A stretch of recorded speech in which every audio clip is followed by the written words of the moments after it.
Dear students, हम लोग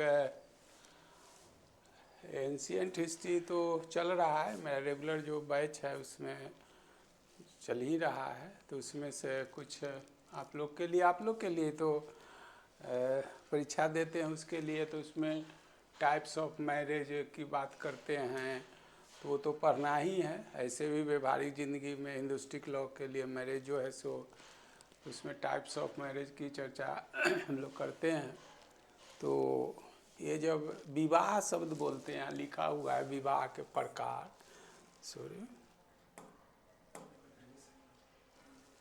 तो इसमें लिखा हुआ है विवाह के प्रकार। तो विवाह के प्रकार तो इसमें 8 प्रकार के विवाह है, कौन क्या है तो परीक्षा एग्जाम पॉइंट ऑफ व्यू से तो पढ़ेंगे ही।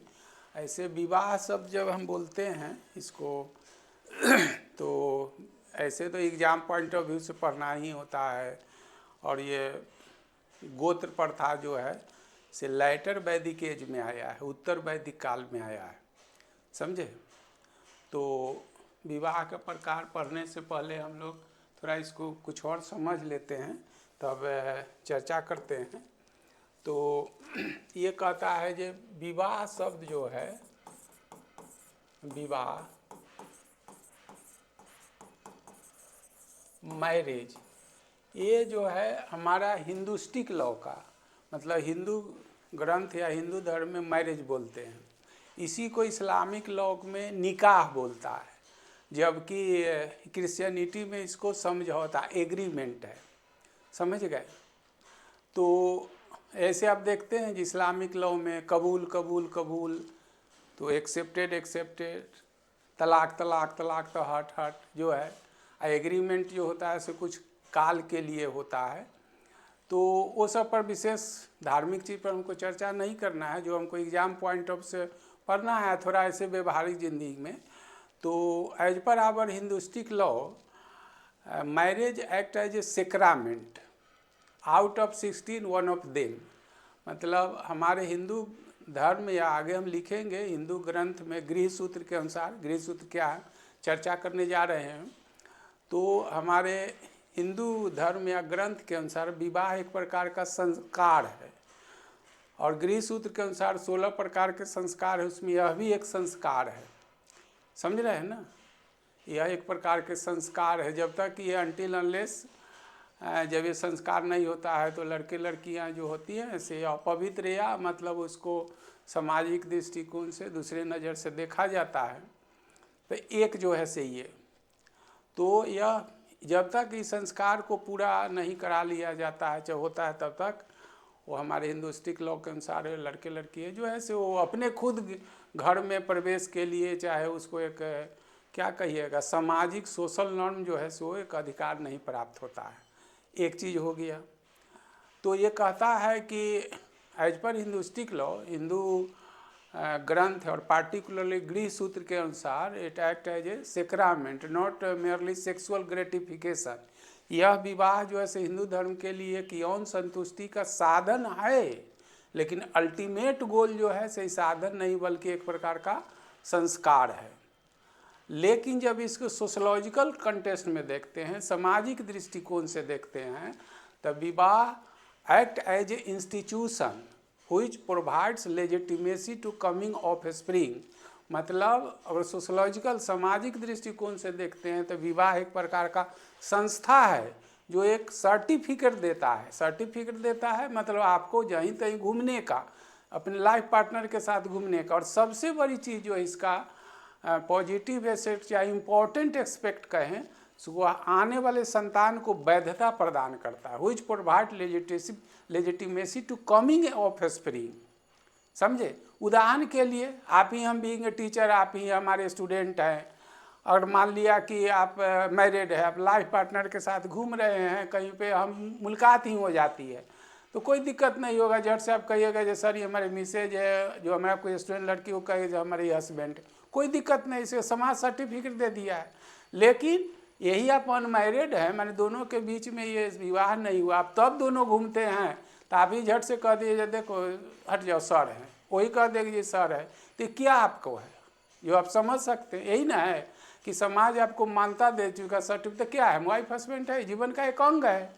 लेकिन जब तक वो नहीं आपका मतलब संस्कार को पूरा किए हुए रहते हैं तो हमसे क्या, गार्जियन से सबसे डरते हैं। तो ये आपका एक तरह का, और आने वाला जो है संतान उसको वैधता प्रदान करता है, वैधता प्रदान करता है। तब इसको शॉर्ट में समझे कि as per our Hinduistic law marriage act as a sacrament, out of 16 sacrament one of them. मतलब हमारे हिंदू ग्रंथ और खासकर गृह सूत्र के अनुसार विवाह जो है वह एक प्रकार का संस्कार है, न कि मतलब यौन संतुष्टि है, समझे। लेकिन यही सोशलॉजिकल कंटेस्ट में सामाजिक दृष्टिकोण से समाजशास्त्र के अनुसार विवाह एक प्रकार, वहाँ भी समाजशास्त्र जो सोशलॉजी पढ़ते हैं उनको पढ़ना रहता है, विवाह एक प्रकार का संस्था है जो आने वाले संतान को बद्धता प्रदान करता है और वाइफ हस्बैंड को साथ रहने का ये देता है। अब टाइप्स ऑफ मैरिज की बात करते हैं, टाइप्स ऑफ मैरिज की बात करते हैं तो हिंदुस्टिक लॉ या गृह सूत्र के पार्टिकुलर गृह सूत्र के अनुसार हमारा जो है विवाह 8 प्रकार के होता है। उसमें कौन 8 है उसकी चर्चा करेंगे। और दूसरा जो है तो 8 में से केवल 4 ही जो है सामाजिक मान्यता प्राप्त है, चाहे समाज मान्य है, जबकि 4 को अमान्य घोषित किया गया। तो ये तो हो गया आपका बेसिक चीज़। अब जो है से एग्जाम पॉइंट ऑफ व्यू से जो आपको पढ़ना रहता है उसकी हम चर्चा मतलब करने जा रहे हैं। तो मैरिज जो है आपके as per our Hinduistic law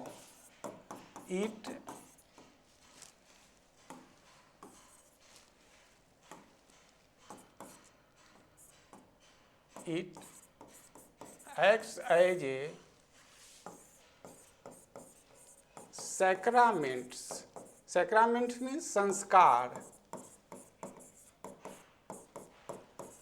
out of 16 sanskar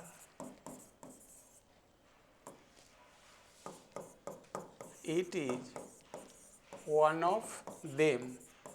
16 में से एक यह भी एक संस्कार है, समझ गए। while in sociological context it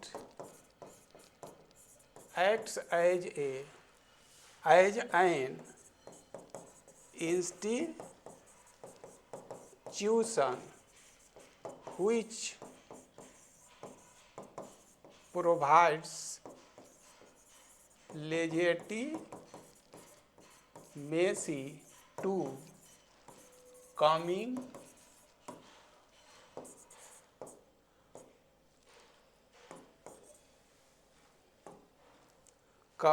offspring,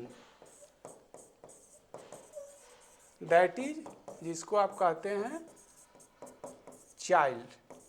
बच्चों को आने वाला ही वैधता प्रदान करता है मैरिज जो है से। लेकिन यही जो है आपका इस्लामिक लॉ में वही जो है निकाह जो है सेक्रामेंट नहीं है, कबूल तलाक। इस क्रिश्चियनिटी में एग्रीमेंट है, एग्रीमेंट कुछ दिन के बाद टूट जाता है। तो ये और भी बातें हैं, 7 फेरे का क्या मतलब होता है, उतना धार्मिक नहीं, हम लोग तो एग्जाम पॉइंट ऑफ व्यू से पढ़ना है। तो विवाह को हम लोग हिंदुस्टिक लॉ से एक संस्कार के रूप में देखते हैं, न कि यौन संतुष्टि के रूप में। वो क्षणिक चीज़ है, लेकिन अल्टीमेट गोल होता है वही जो वंशावली को आगे बढ़ाना। तो उसमें जो हम लोग अब देखिए विवाह का प्रकार जो है, अब विवाह के प्रकार जो कहता है, यह विवाह के प्रकार जो होता है इसको हम लोग थोड़ा और लिख लेते तो अच्छा रहता कि अच्छा कोई बात नहीं। तो देखिए ये विवाह का प्रकार जो है से यहाँ पर लिख देते हैं गृह सूत्र के अनुसार विवाह 8 प्रकार के होते हैं। इसमें 8 कौन कौन है, तो ये गृह सूत्र क्या है आपको समझा देते हैं। जब पढ़ेगा यह वैदिक साहित्य का एक अंग है जिसको वेदांग कहा जाता है। वेदांग अलग है, तो वेदांग की संख्या 6 है। अब वेदांत माने वेदों का अंत, जिसको उपनिषद भी कहा गया है। तो 8 प्रकार का विवाह, जिसमें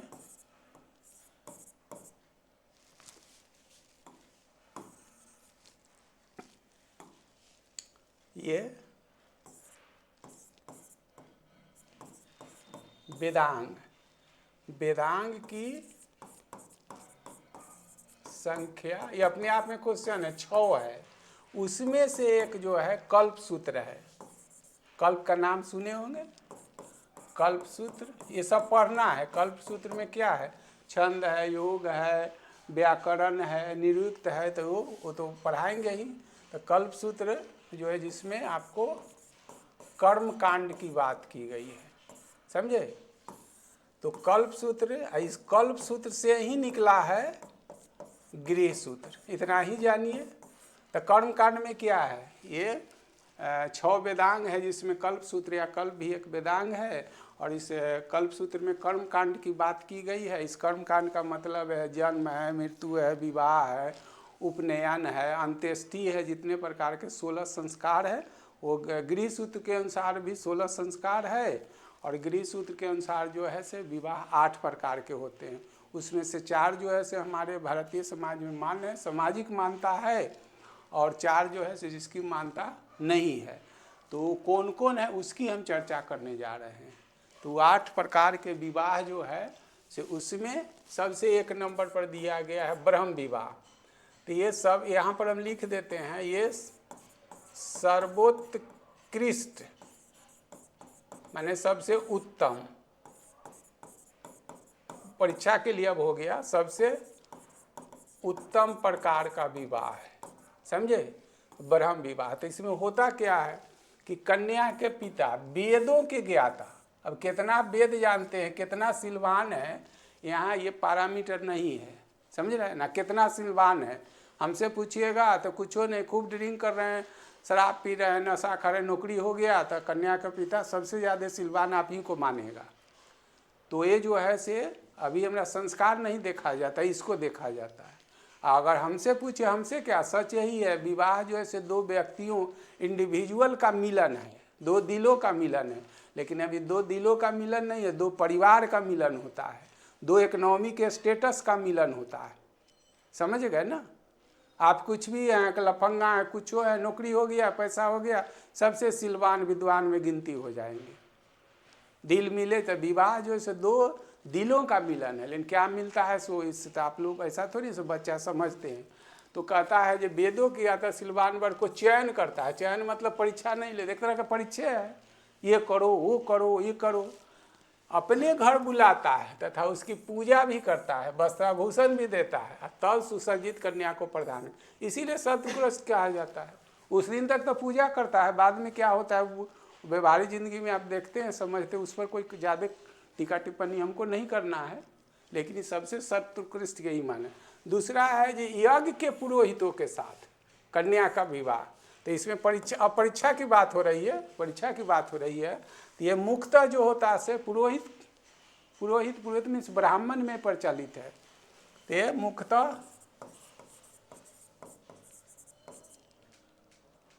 मुख्यतः ब्राह्मणों में चाहे में प्रचलित विवाह है, ये पूछा जा चुका है, समझे। यज्ञ के पुरोहित आप हैं तभी ना। तीसरा कहता आर्ष व्यय, कन्या के पिता 1 जोड़ी गाय और बैल प्रदान करता है। क्यों? गाय जो है से लेता है किसके लिए, दूध खाने के लिए, बैल क्या हल चलाने के लिए नहीं। याज्ञिक अनुष्ठान मीन्स सेक्रीफाइसेज, याज्ञिक अनुष्ठान को पूरा करने के लिए लेता है। याज्ञिक आप भी तो आज जो करते हैं, बलिदानी देते हैं, जो से आप हवन कुंड में आप डालते हैं, हुमाद डालते हैं, जो कुछ एक तरह के बलिए ना है। जिस समाज में प्रथा है, कोई बकरी का बला दे तो बकरा का, कोई भेड़ का, कोई हाथी घोड़ा का दे। तो बलि मीन्स हम आपके प्रति माने क्या समर्पण कर रहे हैं। याज्ञिक जो लाइटर वैदिक एज है, उत्तर वैदिक काल है, यानी 1000 से 600 बेसी है, जो कर्मकांड प्रधान है। वैदिक काल जो है, अच्छा वेद जो है से वो क्या है, स्तुति प्रधान है। इधर जो है से बलिदान, मतलब याज्ञिक कार्य में मीन्स बलिदान देते हैं। बलिदान आप जिस रूप में, आप जीव के रूप में देवे, निर्जीव के रूप में, हम आप हवन जो करते हैं एक तरह का बलि है, सेक्रीफाइसेज है। बलि प्रथा यानी ज़्यादा कर्म कांड बढ़ गया, इसीलिए तो ब्राह्मणवादी व्यवस्था जो है से समाज को जकड़ लिया। जो है वैदिक काल में जो है समाज जो था कर्म पर वर्गीकृत था, क्लासिफाइड था। जो ब्रह्म विद्या को समझेगा ब्राह्मण कहलाएगा, जिसके भुजा में दम होगा वो क्षत्रिय कहलाएगा। तीसरा समान जन था। लेकिन लेटर वैदिक एज में आके 1000 से 600 BC में समाज जो वहाँ वर्गीकृत था, क्लासिफाइड था, अब समाज जो हो गया स्टेटिफाइड हो गया, स्तरीकृत हो गया। सबसे ऊपर ब्राह्मण, दूसरे पर क्षत्रिय, तीसरे पर वैश्य, चौथे पर शूद्र। और वहाँ जो था जिस ब्रह्म विद्या कोई भी जा सकता है। जाति और वर्ग में यही अंतर है। वर्ग जो है से ओपन सिस्टम है, खुली व्यवस्था है, लेकिन जाति जो है से क्लोज बंद व्यवस्था है। आप अभी बेरोजगार हैं, अमीर हैं, गरीब हैं, कल जो अभी क्या है बेरोजगार है, कल लोग को नौकरी होगा तो आपका वर्ग बदल जाएगा। आप बेरोजगारी से रोजगार के श्रेणी में चल जाएंगे, लेकिन नौकरी हो जाएगा आपका तो आपका जाति थोड़ी बदलेगा, जाति तो वही रहेगा। तो इसीलिए कहता वर्ग जो है से खुली व्यवस्था, ओपन सिस्टम है, जबकि जाति जो है से बंद व्यवस्था है। जाति किसी का नहीं बदलेगा, नौकरी होने से, धनी होने से, प्रधानमंत्री, राष्ट्रपति बनने से कुछ नहीं होगा। तो इसीलिए कहा जाता है कि वैदिक काल में ब्राह्मण कोई भी हो सकता है, पुरोहित कोई जिसको ब्रह्म विद्या को समझेगा, जिसके भुजा में दम होगा, दूसरों कबीलों से लड़ना जानता होगा, सुरक्षा हमारी करेगा, वो क्या क्षत्रिय कहलाएगा। लेकिन यहाँ पर समाज जो आ गया लेटर वैदिक एज, दैट इज 1000 से 600 BC में समाज जो है वर्गीकृत नहीं स्तरीकृत हो गया। और वहाँ कर्म आधारित वर्गीकरण थे, जन्म आधारित स्तरीकरण हो गया। इसमें सबसे ऊपर जो है से ब्राह्मण हो गया, सबसे ऊपर ब्राह्मण है। समान जन था सो कि यहाँ पर वैश्य और शूद्र में बदल गया। तो यहाँ ही कहता है एक जोड़ी गाय बैल। तो मैंने जब ब्राह्मणवादी व्यवस्था जब एकदम वर्चस्व हो गया तो याज्ञिक अनुष्ठान कराने के लिए, बलि देने के लिए लेता था, न कि मतलब गाय लेता था दूहने के लिए, बैल लेता था खेत जोतने के लिए। इसका तो लिखित परीक्षा चाहे जो और है, जनरल परीक्षा में तो ये है। और प्रजापति विवाह, इसमें विवाह के अंदर कन्या का पिता कन्या प्रदान करते हुए यह आदेश देता था कि दोनों साथ साथ मिलकर सामाजिक एवं धार्मिक कर्तव्यों का निर्वाह करें। ये चारों जो है से सामाजिक मान्य है, चाहे मान्यता प्राप्त है। ये ख्याल रखिएगा, प्रश्न में पूछेगा सबसे सर्वोच्च किस्म का विवाह कौन है? ब्रह्म विवाह। मुख्यतः जो ब्राह्मणों में कौन है? दैव विवाह। यही पूछेगा। इसमें क्या होता है एक्स्ट्रा तो हम लिखा चुके हैं। और यहाँ कह रहा है सामाजिक एवं धार्मिक दोनों। तो सामाजिक कार्य में जो घर की बहू का क्या अकाउंटेबिलिटी है, क्या जिम्मेदारी है, समझ रहे हैं ना। तो कन्या का पिता का दोनों मिलके, तो तुम्हारी क्या अकाउंटेबिलिटी है ससुराल के प्रति, जो ससुराल के सदस्य है उसके प्रति क्या तुम्हारी जिम्मेदारी है, क्या दायित्व उसको निभाना है। और फिर जो है धार्मिक, हम धार्मिक अभी बोले से विवाह जो सेक्सुअल ग्रेटिफिकेशन नहीं है, to procreate new child offspring, मतलब वंशावली को आगे बढ़ाने के लिए बच्चा पैदा करना, यही जो से धार्मिक काम है। धर्म अर्थ काम मोक्ष है, तो काम में यही चीज़ कहा जाता है ना, जो हमारा सर्टिफाइड है, जो समाज मानता। तो आप लाइफ पार्टनर के साथ शारीरिक संबंध बनाते हैं तो वो अमान नहीं है, लेकिन गलत उससे बाहर बनाते हैं तो उसी को तो काम से बाहर रखा गया है। तो धार्मिक कार्य में विवाह का अल्टीमेट गोल यही है, वंशावली को आगे बढ़ाना, वंश को आगे बढ़ाना। जो महिलाएं स्प्लेस होती हैं, जिनको कोई संतान नहीं, किस नज़र से आज 2026 में भी देखा जाता है। एक और भी चीज़ है, पुरुष प्रधान सब प्रैक्टिकल सोसाइटी है, जिसको कोई लड़का नहीं हो तो उसको भी किस नज़र से समाज में देखा जाता है, या आप लोग सब बेहतर समझते हैं। तो आज 2026 में, तो उस समय तो और जो था रूढ़िवादी समाज था। तो यही कहता है कि कन्या का पिता कन्या प्रदान करते समय कन्या एवं वर को आदेश देता है कि दोनों मिलके तू सामाजिक और धार्मिक कार्यों को क्या करो, कर्तव्यों का निर्वहन करो। सामाजिक का मतलब वही है, एक लड़के बड़ का क्या दायित्व है अपने father in law mother in law के प्रति, और एक जो बहू है, लड़की है, कन्या है, उसको अपने मतलब फादर इन लॉ मदर ने मैंने ससुराल पक्ष के लोग क्या अकाउंटेबिलिटी है, क्या जिम्मेदारी है, सामाजिक दायित्व है, इसका निर्वहन करना है। साथ साथ धार्मिक कार्यों का भी निर्वहन पूरा करना है। यही जो है प्रजापत है, ये चारों जो है मान्य है। अब अगला जो चार है जिसको सामाजिक मान्यता प्राप्त नहीं है। तो ये है असुर विवाह। धन लेकर कन्या मतलब खरीद बिक्री, कन्या का खरीद बिक्री। पढ़िएगा संविधान तो इसमें चर्चा करेंगे जो अनुच्छेद में। लेकिन एक चीज़ इसमें भी है, जो जनजातियों में इसको इस रूप से नहीं देखा जाता है, तो बहुत पढ़ना पड़े, बहुत क्या पढ़ना पड़ेगा, इसका विषय नहीं है, वो तो सोशियोलॉजी का चीज़ है, तो उसमें चर्चा नहीं कर रहे हैं। गंधर्व विवाह, पढ़ने विवाह मैंने प्रेम विवाह लिखे दिए हैं, लव मैरिज, समझे, लव मैरिज। अब लव मैरिज होता है तो लव मैरिज का दो रूप है, समझ रहे हैं ना। एक होता है अनुलोम और एक होता है प्रतिलोम, उल्टा। तो अनुलोम में होता है उच्च कुल का लड़का निम्न कुल की लड़की, या कुल से मतलब यहाँ जाति है।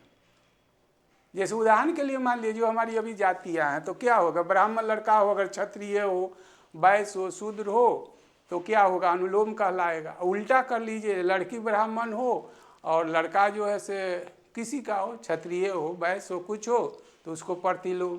तो चूँकि ये प्रैक्टिकल सोसाइटी है ना, पुरुष प्रधान समाज है, जिस कारण तो आने वाला संतान होगा किसके नाम से, तो वंशावली जो हम लोग के जो होती है वो पुरुष साइड से, मतलब फादर साइड से। जहाँ इंडिया में मैट्रिकल सोसाइटी में मातृ प्रधान है, अभी आप क्या लिखते हैं, सन ऑफ लिखते हैं, लेकिन जहाँ मैट्रिकल सोसाइटी है मातृ प्रधान है, जैसे मेघालय के खासी, गारो, जयंतिया, ये सब जो है से मैट्रिकल सोसाइटी है, उसमें फादर ऑफ, सन ऑफ नहीं लिखते हैं, मदर ऑफ लिखते हैं। यहाँ पर जो है से प्रैक्टिकल सोसाइटी पुरुष प्रधान में जो है से लड़कियाँ अपने फादर इन लॉ के जाके घर में रहती है। अब मैट्रिकल सोसाइटी में लड़के जो है से मदर इन लॉ के घर में जाकर रहते हैं, समझे। लड़के अपने जिसको कहते हैं ससुराल में जाकर बसते हैं, और पुरुष प्रधान समाज में लड़कियाँ अपने ससुराल मतलब फादर इन लॉ के। फादर इन लॉ इंग्लिश रोदिन बोलते हैं, आपका जेनेटिक फादर कोई और है, लेकिन ये मैरिज हुआ तो आपका क्या होगा, कानूनी रूप से वो ससुर आपके कहलाए। सास जो रिश्ते हैं रात दिन हम लोग father in law, mother in law, brother in law, तो आपके जेनेटिक बायोलॉजिकली फादर तो कोई और है, लेकिन किसी के साथ लड़का हो या लड़की हो, जब उसका वैवाहिक संबंध स्थापित होता है तो क्या कहते हैं, फादर इन लॉ, माने कानूनी रूप से ये मेरे ससुर हैं, लेकिन वास्तव में फादर तो मेरे कोई और हैं, जेनेटिक, वो लड़का लड़की दोनों के लिए अप्लीकेबल है। तो इसी में कहता है जो पुरुष प्रधान समाज में प्रैक्टिकल सोसाइटी में जो लड़कियां जो है से अपने फादर इन लॉ के घर में आकर रहती है, और मैट्रिकल सोसाइटी में लड़के जो है से मदर इन लॉ के घर में जाकर रहती है जनजातीय क्षेत्रों में। तो वहाँ पर खरीद बिक्री को बुरा नहीं माना जाता है, बुरा नहीं, उसका क्या सोशल नॉर्म्स है या ट्रेडिशन का है, परंपरा है, तो अलग का चीज़ है। और लव मैरिज में यही है, मानता तो नहीं है लेकिन करते हैं तो उल्टा होगा। अनुलोम में बड़ा कुल के लड़का निम्न कुल के प्रतिलोम, लेकिन आने वाला संतान होगा वो चूँकि पुरुष प्रधान समाज है, तो जो लड़का जिस कुल के होगा उसी नाम से उसका वंशावली जाना जाएगा, पहचाना जाएगा। और ये राक्षस विवाह में लिखा है, बलपूर्वक कन्या का अपहरण करके विवाह कर लेना। अब पैशाच में छल बल के साथ कन्या के साथ शरीर पर अधिकार कर लेना, मैंने शारीरिक संबंध बना के तब शादी करना। तो इस सबों का जो है से चारों का हमारे समाज में मान्यता नहीं है। ये विवाह का प्रकार है, कह चुके हैं।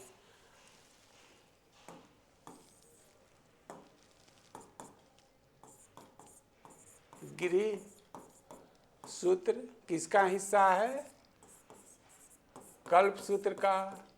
और कल्प सूत्र किसका हिस्सा है, वेदांग। वेदांग का ये है, वेदांग का एक भाग है। तो गृह सूत्र के अनुसार भारतीय समाज में विवाह 8 प्रकार के होते हैं, जिसमें 4 जो है से जिसको सामाजिक मान्यता पर आता है, 4 को सामाजिक मान्यता किसमें क्या है से आप चर्चा कर लिए हैं। इसी कड़ी में अगला आपको मिलेगा फिर गृह सूत्र के अनुसार 16 प्रकार के संस्कार होते हैं, इसमें विवाह भी एक संस्कार है, 16 लिख चुके हैं। और हिंदुस्टिक लॉ से विवाह एक प्रकार का संस्कार है, न कि यह असंतुष्टि है, और एक तरह का सामाजिक संस्था है जो आने वाले संतति को वैधता प्रदान करता है, या लाइफ पार्टनर के साथ रहने का वो क्या है, एक तरह के सर्टिफिकेट प्रदान करता है या देता है। अब कोर्ट मैरिज तो बहुत ऊपर की बात है। तो इसी के साथ मिलते हैं नेक्स्ट वीडियो में, नेक्स्ट क्लास में। इसको देखते रहिए, ये ऐसे व्यवहारिक ज़िंदगी में भी इसको समझना है। एग्जाम पॉइंट ऑफ व्यू से विवाह जो है से हिंदुस्टिक लॉ का शब्द है, विवाह जो है से गोत्र प्रथा आया लेटर वैदिक एज में, उत्तर वैदिक 1000 से 600 BC में, और गोत्र प्रथा आया। तो विवाह जो हिंदुस्टिक लॉ का शब्द है जिसमें विवाह होता है गोत्र से बाहर, एक्सोगेमस गोत्र एंड इंडोगेमस कास्ट, जाति के अंदर लेकिन गोत्र के बाहर।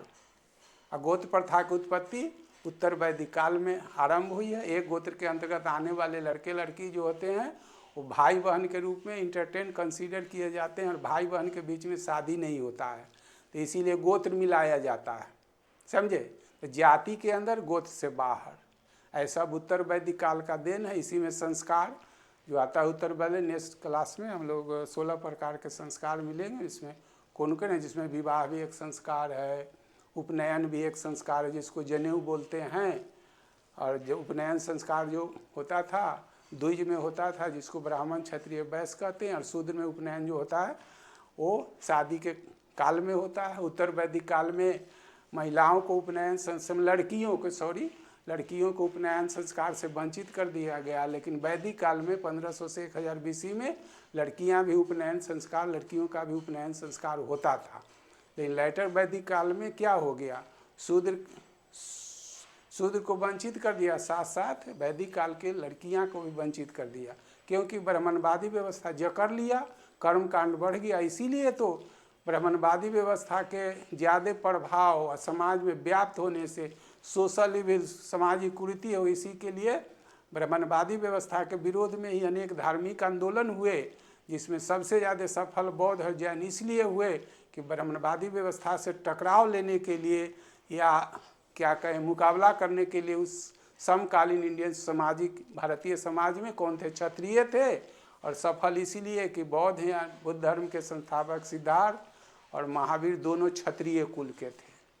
लेकिन फिर आगे चल के बौद्ध धर्म, जैन धर्म जिसकी उत्पत्ति भारत में होती है, भारत में उतना सफल और नहीं हुआ। फिर वही कर्मकांड, जैसे बुद्ध एक व्यक्ति था, जैसे पहले तो सिद्धार्थ थे, आगे गया में क्या बने, बुद्ध बने, और वो व्यक्ति है, और व्यक्ति की पूजा की जाने लगी, अगरबत्ती दिखाने, तो फिर वही हो गया, कर्मकांड वाला हो गया। इसलिए बुद्ध और जैन जो हुआ उसकी उत्पत्ति भारत में हुई, लेकिन उतना अभी प्रचार से लगभग जो है से ख़त्म किया, दूसरे देशों में फल फूल रहे हैं। इसका उदाहरण गया है, सिद्धार्थ आके यहाँ गया में बुद्ध बने, तो यहाँ पर विदेशी पर्यटक आते हैं, लेकिन बिहार में और भारत में कितने हैं बौद्ध धर्म के, कितने लोग फॉलोअर हैं। फिर वही आ गई ब्राह्मणवादी व्यवस्था, कर्मकांड। तो ये तो लिखित परीक्षा के लिए है, और इसे तो इतिहास का विषय है। तो अभी तो क्लास मेरा चल रहा है, जो रेगुलर बैच है उसमें इतिहास पढ़ा रहे हैं। ऐसे बीच बीच में आप लोग को ये देते रहें कर्मकांड, ऐसे ही जो है इसको देखते रहिए एग्जाम पॉइंट ऑफ व्यू से, और ऐसे व्यवहारिक ज़िंदगी के लिए भी थोड़ा ज़रूरत था, इसलिए कि वीडियो आप लोग को दे दिए। Thank you.